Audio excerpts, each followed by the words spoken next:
ESPN 94.1 FM and AM 930 present The Drive. Brought to you by Huntington Federal Savings Bank. Local then, local now. Member FDIC. It is Tuesday, November 23rd. Your drive begins now on ESPN 94.1 and AM 930. I'm your host, Paul Swann. You can be a part of the program by calling us on the White Claw phone lines at 877-420-TALK. That is 877-420-8255.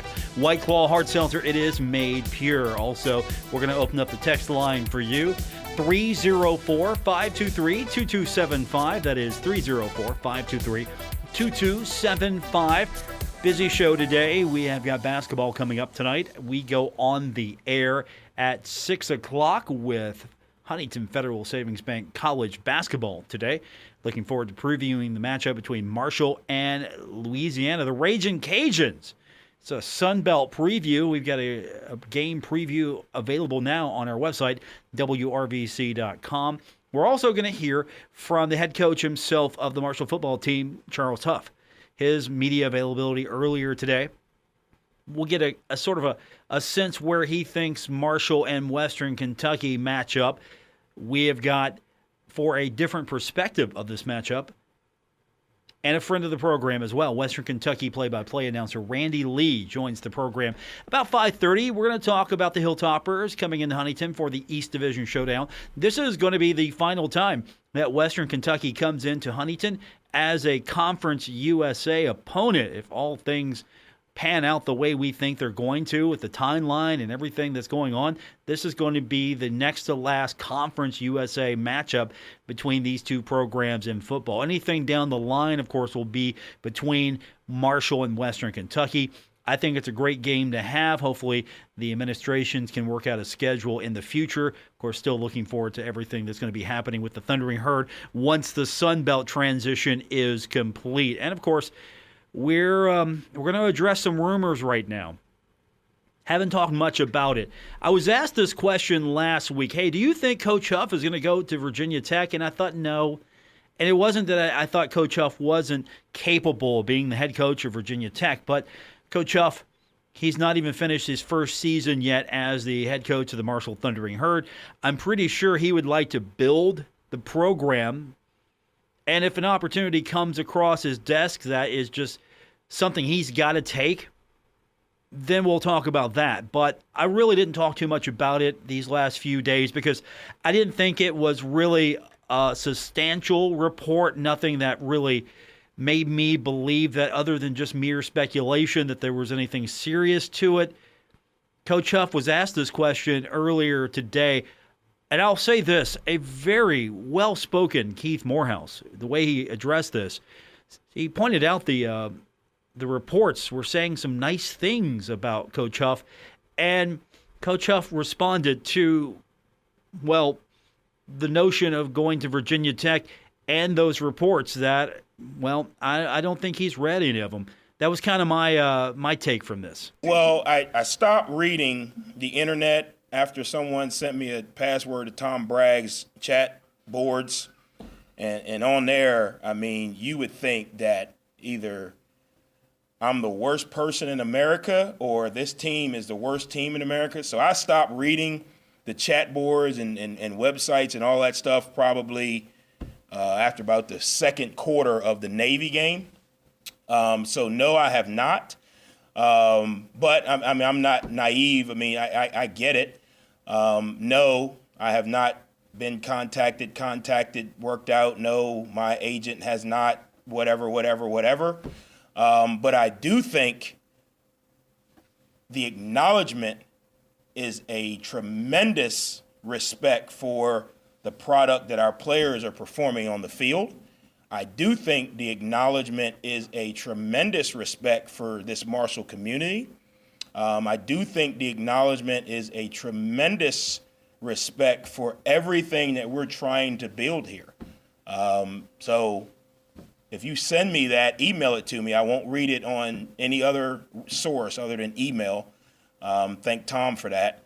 But no, I have not read it, if that's the question. Way to go, Tom. Way to go. And by the way, Tom had a great reply later on. We've got the video posted now on our website, WRVC.com. Tom did remind Coach that subscriptions start at just $1, so you really don't even have to take someone else's password. You can get into Herd 247. Good comeback for Tom, but Coach trying to basically say, look, I'm not reading it. I'm not paying attention to it. I'm not about it right now. It's not happening. This is not where we're at. I'm dealing with Western Kentucky, and we're going to get his preview a little bit later on about the Hilltoppers, get his thoughts on what he sees from this matchup. Also, last night, it was a close game. I listened to a lot of it. Didn't get a chance to watch it, but I listened to as much of it as I could, and I had a nice conversation after the women's game. Marshall's women lose first time this season against Purdue. Tough game. Just what I put together and then followed up with Coach. It was a tough game. He really didn't get the sense that this team was quitting. You know, we talked about it. There was no quit in this team. They are competitive. We have a lot of people that have played a lot. They wanted to win tonight, and I think you could see that. You know, there was a couple times where it teetered on.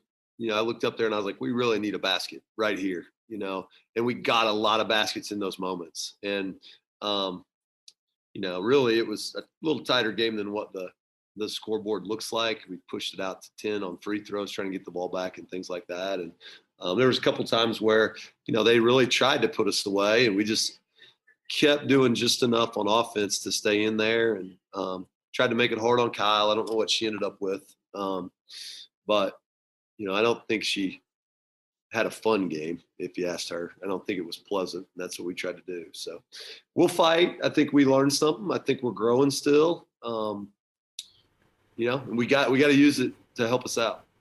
You take a game like this to see where you're at, where you can get better, and at the same time, you hope you can win a game like this. So it's not you go up, take the loss, thank you for the paycheck, we're going to move on now. Is you go up to learn about yourself, you go up to try to see where you're at, what you need to improve, and maybe, just maybe, see where you're at, and maybe you can win this game. So credit to the Marshall women last night. Good showing against Purdue. One question I did have for Coach yesterday, shooting from the three-point line was just abysmal for the Thundering Herd, and I kind of wanted to get his take. Was it more of what his team was not doing, hitting the three, maybe just taking bad shots? Was it more of what Purdue was doing to the Thundering Herd to maybe force them in some difficult situations? And Coach addressed that with me last night. Well, I think the speed of the game was different than what we thought it was going to be. I think we shot it the other night against Morehead State really poorly. I think tonight they sped us up, and we weren't, you know, I think our feet were happy all night. You could see that by the turnovers and the travels. I think the same thing happened on the threes, you know, but that's something that they need to go to work. That's what I just got to tell them. I mean, they got to get in the gym, and they got to shoot game shots, and there's no confidence it's a funny thing. I mean, I don't have magic dust to sprinkle on them to give it to them. I think they played tough. They aren't shooting the ball with confidence. The only way around that is to work. You know, you have to go in there and watch it go in some, and you have to do it at game speed so that you understand it's going to go in when it matters. You take the loss, you hate the loss, but at the same time, I think some benefit came from the game against Purdue. You don't feel bad about it. Even though you want to win the game, you feel bad about losing, but you don't feel about how you lost. You felt like you were in that game. So I think that's what my takeaway was from the game yesterday. When we continue, we're going to hear from Coach Huff. We're going to get his thoughts on what he described as one of the most challenging games of the year. He didn't mean any disrespect to any opponent. He just said, look, this is it. This is the challenging one. Where we're at right now, this is the most challenging. We're going to talk to him later on. We're going to hear from the voice of the Western Kentucky Hilltoppers, Randy Lee. That's all coming up on today's edition of The Drive on ESPN 94.1 and AM 930.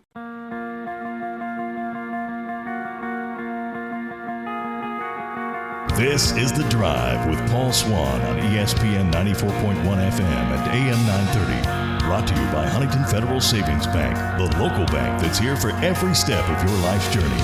Member FDIC. I'm going to open up that text line for you in just a moment. 304-523-2275.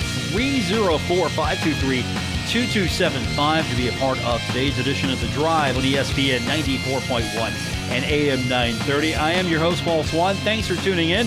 I know it's a busy week for a lot of you. Of course, we got Thanksgiving coming up.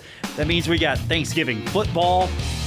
There's even hockey for me this week. I love it. It's going to be Thanksgiving-esque hockey for me, so I'm excited about that. And of course, we got Herd basketball coming up tonight. We got Herd football coming up on Saturday. We got Herd basketball coming up on Saturday as well. So we got a lot of things happening on the front end and back end of your Thanksgiving. So thanks for spending a few minutes with us here on ESPN 94.1 and AM 930. So had a chance to catch up with Coach Huff earlier in the afternoon. He was feeling good, right?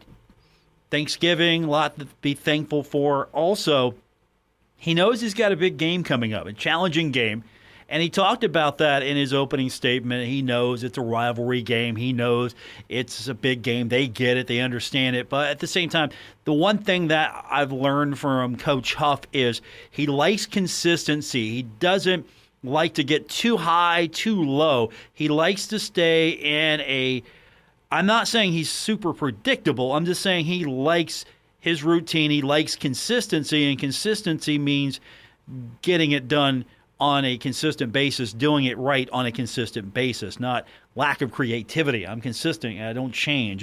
We like to do things. It's a big game, yes, but it's also the next game, and we got to treat this game the way we treat the other game. So I get that philosophy, and I'm totally on board with it. It's a successful way of doing things. Now, with that said, he does understand. He knows this is the biggest game of the year so far, not just because it's Western Kentucky, but there's a lot of things that go along with it. And he addressed that earlier today, being really respectful of the other teams. Because when you say, hey, look, this is the most challenging game. I mean, UAB might say, look, we beat you. We were more challenging. And you might have a couple other opponents say, look, no, we were your toughest team, right? Do people really go and say, hey, we were the toughest team on their schedule? I don't know, but Coach Huff talks about this game being challenging. Great challenge this weekend. Probably, no disrespect, probably the most difficult game we'll have all year, not because that this team is better or disrespecting another team, but it's because of the journey that we're in, where we are as far as the season, with guys, the amount of reps guys have played, with the maturity, the growth, and then obviously a phenomenal opponent coming in. I think Coach Helton does a really good job with his program. I know this is a huge rivalry for Marshall and WKU, but it's two different teams now. It's not the same. They're a different team than they were last year. They're a different team than they were 4 games into the season. He likes to point that out. Whatever happened last year, that was last year. Whatever happens next year, that's next year. This is right now. This is the group that's together. He's pointed that out a few times. So, yes, last year, rivalry game. Next year, right? It's going to be a rivalry game, right? Well, all of that said, this is the first time that this group collectively will face Western Kentucky. So I get that. I understand where he's coming from. With all of that said, you throw that rivalry stuff out. This is just going to be a team with a prolific offense, and Coach Huff addressed that. One of the most prolific offensive systems this year that I've seen in a long time. And I don't watch every football game in the country, but Bailey and his receivers, Stern, and the rest of those guys are putting on an offensive performance that I haven't seen in a long while, very similar to when I was at Alabama and Joe Burrow was putting on, a show with that offense when they ended up winning the national championship. And I say similar, obviously different competition, different players, but the level of consistency, the level of execution, the level of dominance that they've had, the stats speak for themselves. It's going to be a tremendous challenge for us, but ultimately it's going to come down to who executes the best. They have a really good offense. We have a really good offense. Their defense is playing really well. Our defense is playing really well. So it's going to come down to who can execute the best and the most consistent, who can eliminate the self-inflicted wounds, the turnovers, the missed assignments, missed tackles. It's ultimately what it's going to come down to. So it'll be a tremendous challenge. We're excited. Should be excited. I think if you like high, potent offense, you're going to like this game.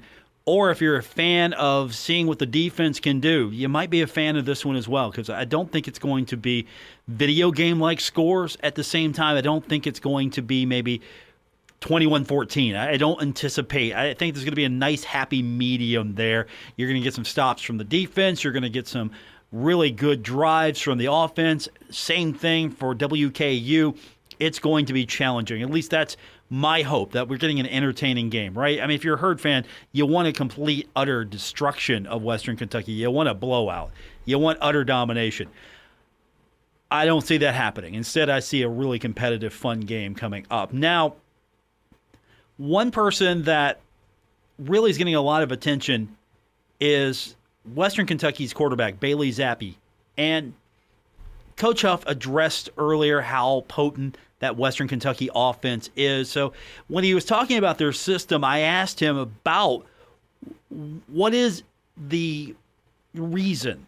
Maybe the best way to describe what I was asking was, is it because the system is so good and the right pieces are in place that Bailey is successful as a quarterback, or is he part of the reason why they're successful? What is it about what he does and what Western Kentucky does? Well, one, I think he's a good quarterback. I think he's really good. I think he has the skill set, the tools to be a good quarterback. Obviously, I don't know him on a personal level, so I don't know his football aptitude. I don't know if he's a leader. I don't know those things. But from a skill set perspective, really good accuracy, right? That's one thing a quarterback's got to do. Has unbelievable knowledge of the system. Obviously, he's been in the system for a long time. Throws a catchable ball, and you guys say, well, that doesn't make sense. But the balls that he puts in there as far as accuracy and where the balls are allow his receivers to make plays for him. He gets rid of the ball quickly, so that means he can process, where the ball should be going based on their system.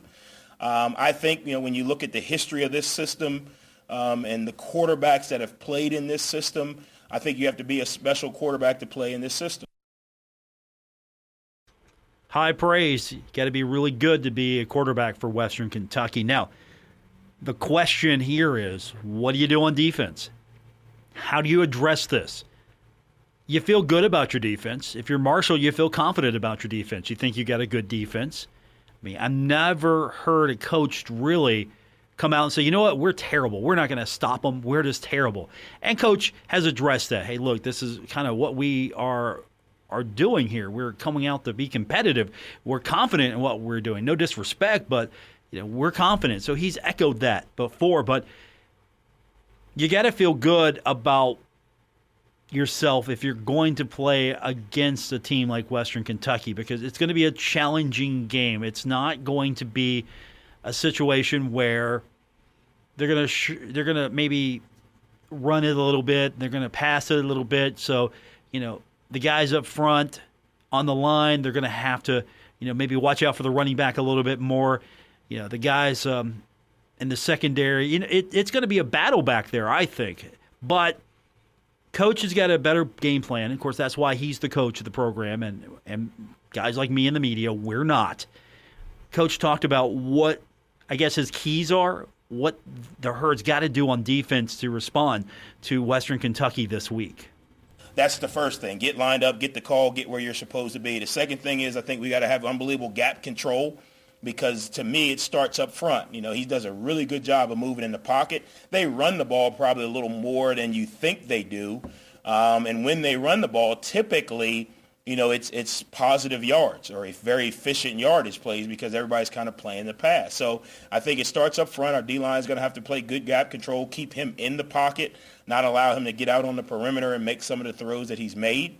And then it's going to come down to contesting catches on the perimeter, right? They've got really good receivers, and they've got multiple really good receivers. So our DBs, our linebackers are going to have to do a good job of attacking the ball in the air, right? First of all, you got to be in position to do that. And then what I really think ultimately is going to come down to is how consistently can we tackle. A lot of their plays, are quick throws that they've been able to catch and stretch, which they do a really good job of that. But we can't allow, the bubble screen or the tunnel screen that's thrown for a 2-yard, gain to end up in a 32-yard gain because we can't tackle the guy. Coach Huff with the defensive game plan. Of course, again, that's why he's the coach, and that's why we're fans and we are media members. He's got the game plan. Now, speaking of the fans, a lot of things are happening. You got youth tickets going on. There's an opportunity there. I think that's great promotion. Marshall tweeted a ticket promotion out. You want to go see Marshall play Notre Dame next year? Hey, here's an opportunity for you. Come to this game. You want to get a pass for the West lot? Hey, here's an opportunity for you. There's some things going on. Try to generate more ticket sales, generate more volume here, get people talking a little bit more, get them excited because this is a game that is for the East Division. And so all of that's going on, and Coach was asked about that. Hey, how great is this? You got a big game. It's here. There's a lot of things going on to bring fans to the stadium, so you have a lot of support. And Coach talked about that in a way. All of that stuff didn't matter. Ticket promotions are great. Big games are great. All of that really wasn't the reason why Coach Huff would want to go to a football game. Well, I would assume that the fans would come out for every game. When they hired me, I was told how much fan support Marshall had and how Marshall has been the top attended school in Conference USA for X amount of years. So it's just my anticipation or assumption that every game should be big, because to me, if you're a fan, you're not here to see the Herd win or lose. You're here to support your team. I still go to Orioles games, and we haven't won a game in forever.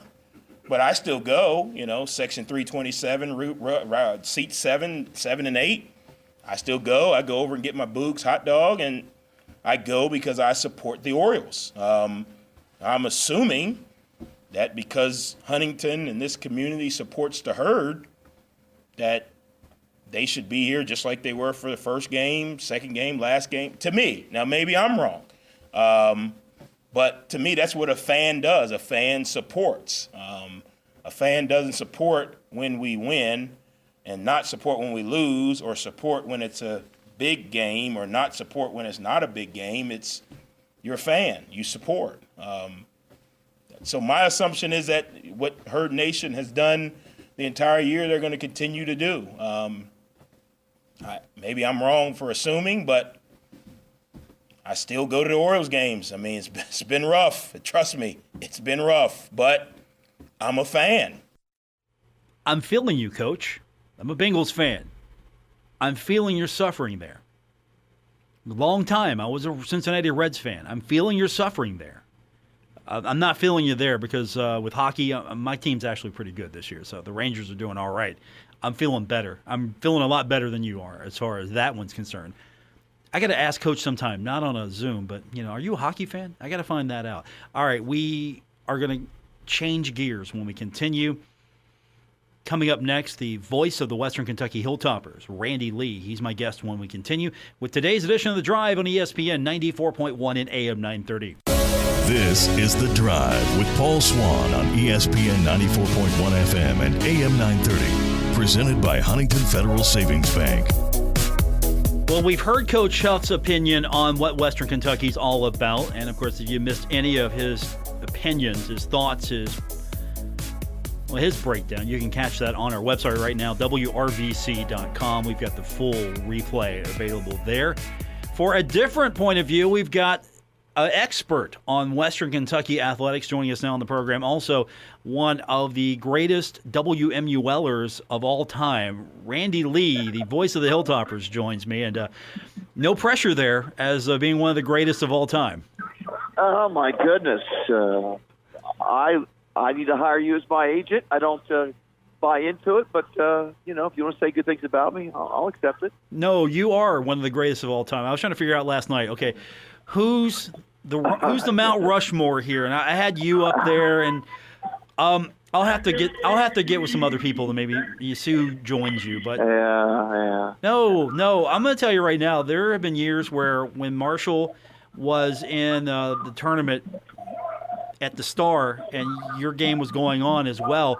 And after Marshall was done, we would just, because you would be the next opponent, we would just join your play-by-play and audio, and I would just sit back and go, "Can we just run the entire broadcast?" It was that good. Well, I'm glad I didn't rip my alma mater. Then I didn't know you guys were listening. No, I listen all the time. You do great, but you're a hilltopper, man. No, you're a hilltopper. You do it right for Western Kentucky.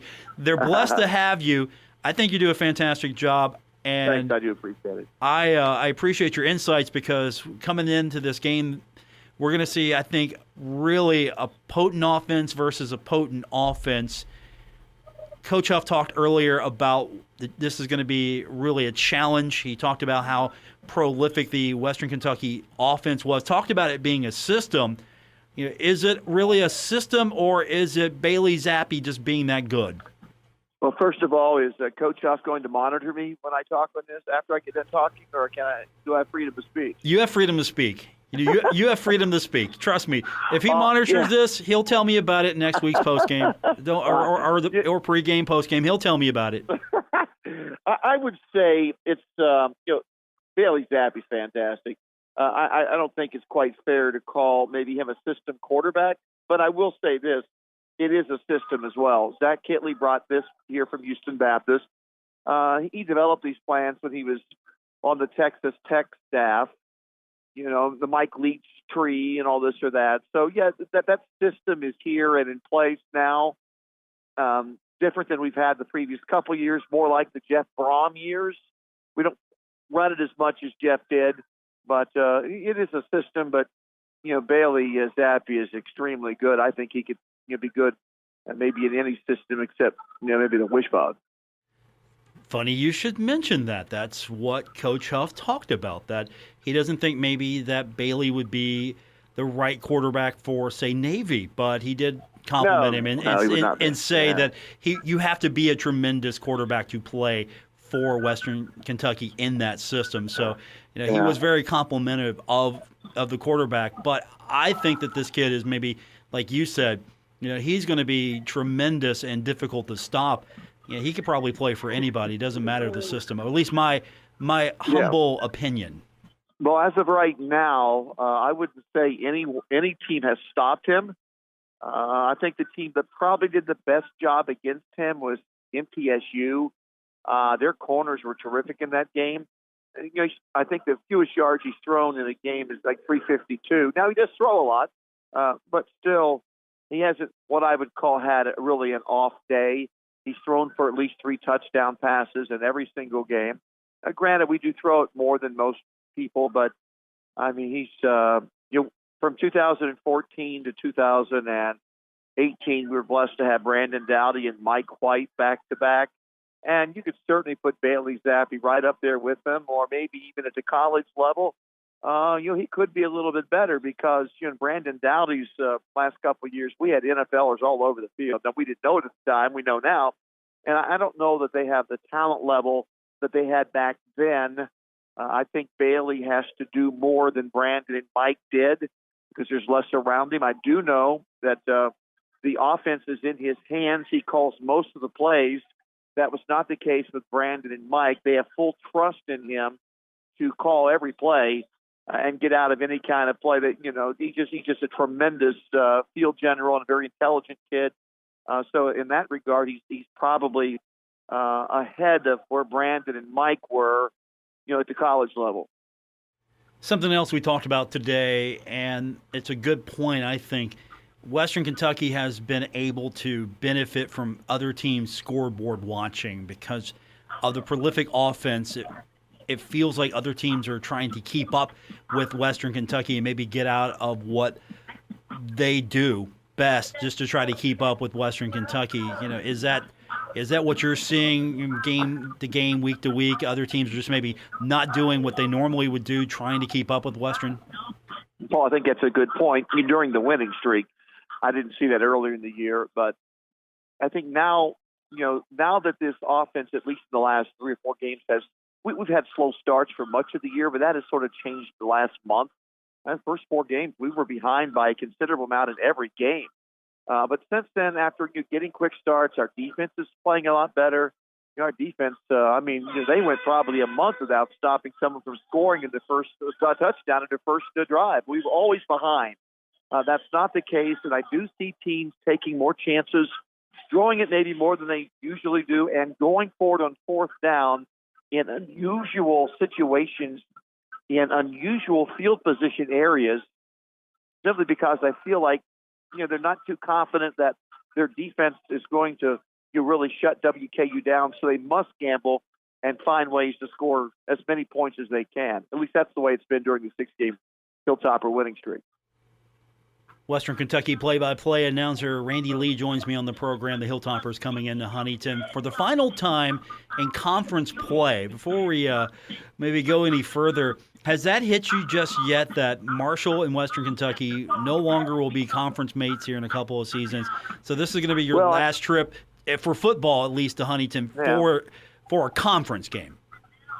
Personally, I've enjoyed it a lot. I'm an alum, and gives me a chance to go back to the state I grew up in, and quite often I'm able to see family there. So personally, I'm going to miss it a lot, and also our fans and football team are going to miss it a lot. Marshall in football is now the number one rival for our football program and our fan base. It's no longer MTSU. It didn't take long for that to happen, but right now in terms of football, this is the game they look forward to more than any other. So maybe there's a chance we can schedule non-conference games at some point in time. But it's something that I'll miss, and it's something that everyone associated with our football programs are going to miss. And not to say that it's not people we don't enjoy playing Marshall and other sports, but it is more of a big deal, at least here, for football against Marshall than it is in the other sports. Does the 100 miles of hate heat back up now that you're going to be remaining in Conference USA with Middle and everything that purportedly happened there? Sure, I think it could be. The one thing about MTSU, and it's not going to be like this forever, their basketball team's down now, and their football team is down a little bit. And I think when WKU, got the opportunity to come into Conference USA, the team they looked at as to, okay, where do we want to be? We want to be up there with Marshall. That's the team they looked at. And then when they were fortunate to win, the game in 2014 on Black Friday in Huntington, and then, won the next year, like won 3 years in a row, they felt like they had accomplished a lot. And now they had, at that point in time, probably, went beat Marshall 3 straight times. Now the tide has certainly turned, but that's the program they pointed to in football is we've got to beat them if we're going to be the best in the East. Randy Lee joins me, play-by-play announcer for Western Kentucky. The Hilltoppers coming into Huntington on Saturday. It's going to be a fun day. The offenses are going to be throttling up. I think, though, the question here is we don't talk much about the defenses in this one. Marshall's going to have a challenge. Western Kentucky's going to have a challenge. Talk to me about what the Hilltoppers do on defense, because it feels like they're out there a lot, and that's because the offense is really good at putting points on the board really quick. Well, I think defensively this team has improved so much over the last 6 games. They're averaging, giving up only 18 points a game. Now, some of it has to do with the teams they played over the last 6 games aren't as prolific as the Army's, Michigan State's, UTSA's offensively. So that may have a little bit to do with it, and I think we're going to find out exactly how much the Hilltoppers have improved in the middle of the season defensively when you take on Marshall, because Marshall is certainly more balanced than any team they have faced probably since UTSA and Michigan State. Those teams could kill you with the run and the pass, and Marshall can certainly do the same thing. The one thing they haven't, they're playing in a lot of players now. They're rotating as many as 10 defensive linemen. That's been a big change since earlier in the year. They found really good linebacker play. And in the secondary, this team was dropping interception after interception. They were there in place to make plays and could not make them. For whatever reason, here lately, it's been a different story in the back end. They have 13 interceptions in the last 3 games. A lot of it has to do with the pass rush. but still, those guys in the back end now are making plays that they were not able to make earlier in the season. I'm kind of curious about the running attack of this team.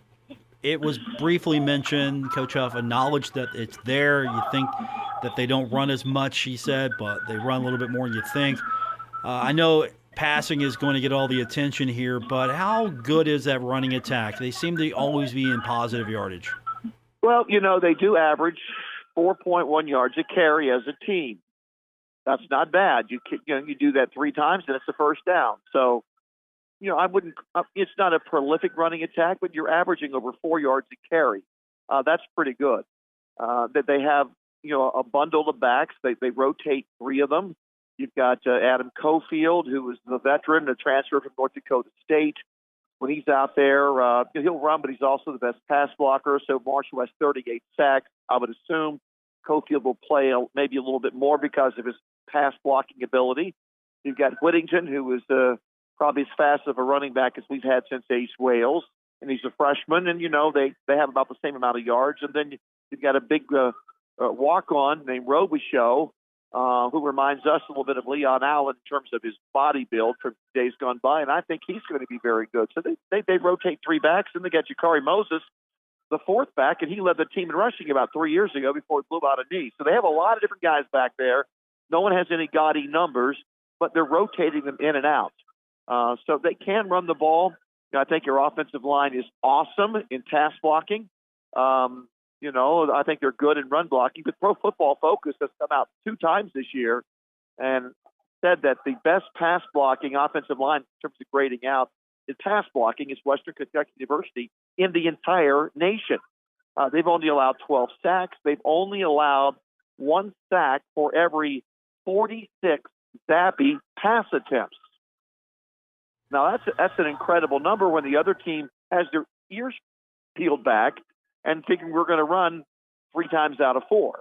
And he is rarely touched. So, to me, I'm going to be really intrigued to see the Marshall pass rush, 38 quarterback sacks against the Hilltopper offensive line that has only allowed 12 sacks and probably less quarterback hurries than that.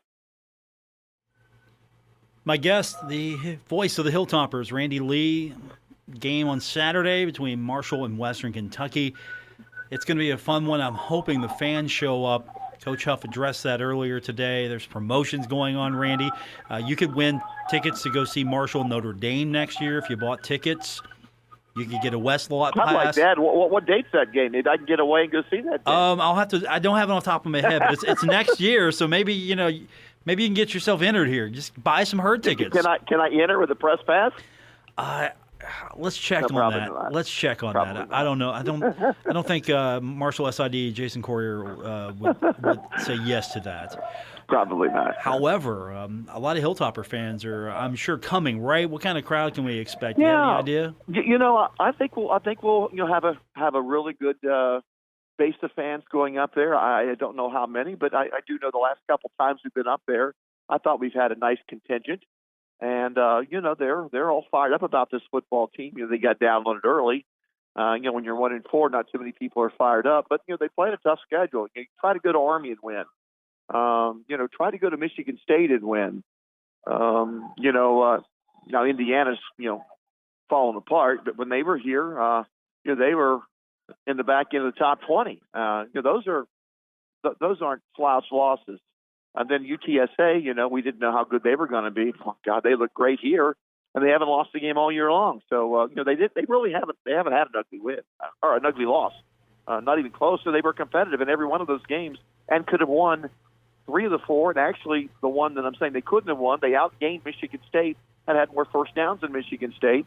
But in the red zone, they were 1 of 5 scoring touchdowns, and Michigan State in the red zone was 4 of 5, and that was the big difference in that game. Just remember, if Western Kentucky wins, you get a second shot at UTSA. So just get your travel bag ready now, just in case. That's that's what our players certainly. I think if you would have polled them, they would have said, "Well, we want to play the Roadrunners again." In that game, the Hilltoppers had a 1st and goal at the 7 with 40-some seconds left, down 6, and completed a pass to the 2.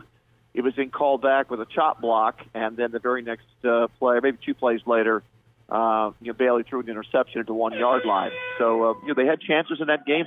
Personally, I'd prefer UAB scares because I think Bill Clark's just a tremendous coach.